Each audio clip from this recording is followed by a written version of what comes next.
Kwa hivyo leo nitazungumzia hali moja ya maumivu inayoitwa neuralgia ya trigeminal, ambayo pia inajulikana kama ugonjwa wa kujiwa, kwa sababu maumivu ni makali sana kiasi kwamba mgonjwa wanaweza kuwa na mwelekeo wa kujiua.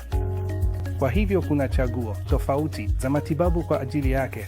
Matibabu ya kwanza yatakuwa ya kihafidhina kwa kutumia dawa za mdomo. Mara hiyo inapokuwa haiwezekani au maumivu hayapungui, basi tunaendelea na kinachoitwa radiofrequency ablation kabla ya kufikia upasuaji. Radiofrequency ablation ni mbinu isiyoingilia sana ambayo hufanywa kama utaratibu wa siku moja.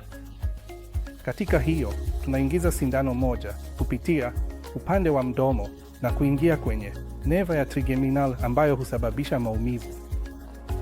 Na tunachofanya ni kuharibu neva kwa kutumia radiofrequency katika joto la juu ambalo hupunguza maumivu kwa kiasi kikubwa.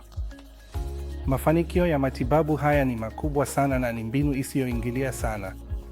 Sisi katika Apollo Jayanagar tunafanya mbinu hii mara kwa mara.